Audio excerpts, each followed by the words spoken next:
ఉభయ గోదావరి జిల్లాల పట్టభద్రుల ఎమ్మెల్సీ కూటమి అభ్యర్థి పేరాబత్తుల రాజశేఖర్ ను అత్యధిక ఓట్ల మెజార్టీతో గెలిపించాలని కాకినాడ రూరల్ టీడీపీ కో-కోఆర్డినేటర్ కటకంశెట్టి బాబీ పిలుపునిచ్చారు. కాకినాడ రూరల్ నియోజకవర్గం 4950 డివిజన్ పరిధిలో జనసేన నాయకురాలు అనసూరి రాజకుమారి ఆధ్వర్యంలో పట్టభద్రుల ఎమ్మెల్సీ పేరాబత్తుల రాజశేఖర్ కు మద్దతుగా కూటమి నాయకులు కటకంశెట్టి బాబీ, పాలిక రమణ, పాలిక భద్రం, మల్లిపొడి ఈశ్వర్, రాజేష్ మోహన్లు స్కూల్స్, కాలేజీలు ఇంటింటికి వెళ్లి గ్రాడ్యుయేట్స్ అభ్యర్థి పేరాబత్తుల రాజశేఖర్ అత్యధిక ఓట్ల మెజార్టీతో గెలిపించాలని పిలుపునిచ్చారు.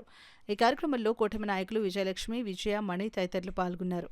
మా చంద్రబాబు నాయుడు గారు అభివృద్ధిని చూసి అందరూ కూడా 8 నెలల పరిపాలన చూసి అందరూ కూడా చాలా మెచ్చుకున్నారు. ఎందుకంటే 3000 ఉన్న పెన్షన్ ని 4000 చేశారు. అదే విధంగా డిఎస్సిని 16,437 పోస్టులు మా నారా లోకేష్ బాబు గారు ద్వారా మొదటి సంతకం చంద్రబాబు నాయుడు గారు పెట్టి డిఎస్సి ప్రకటించారు. అదే రకంగానే 6,900 కానిస్టేబుల్ ఉద్యోగాలు ప్రకటించారు. అదేవిధంగా ఇప్పుడు కొత్తగా రేషన్ కార్డులు, కొత్తగా పెన్షన్లు కూడా ఈ నెల నుంచి రిలీజ్ చేస్తున్నారు. సూపర్ 6 పథకాలు, గ్యాస్ సిలిండర్లు కూడా రిలీజ్ చేశారు. ఎంత ఆర్థిక శోభ ఉన్న చంద్రబాబు నాయుడు గారు ఎంతో అఖండమైన దీక్షతోటి మరి ఆంధ్ర రాష్ట్రాన్ని ముందుకు తీసుకెళ్తున్నారు.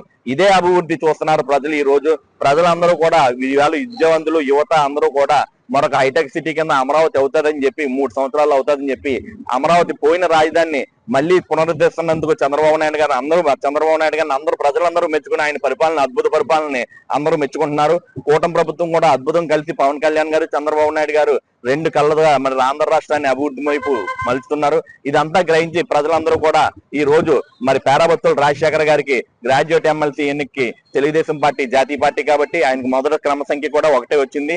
ఆ 1 మరి పేరాబత్తుల రాజశేఖర్ ప్రాధాన్యత ఓటు 1 కింద వేసి పేరాబత్తుల రాజశేఖర్ గారిని అఖండ మెజార్టీలోని అందరూ కూడా పాలు పంచుకోవడానికి రెడీగా ఉన్నారని చెప్పి ఈ రోజు మీ అందరికీ తెలియజేసుకుంటున్నాను.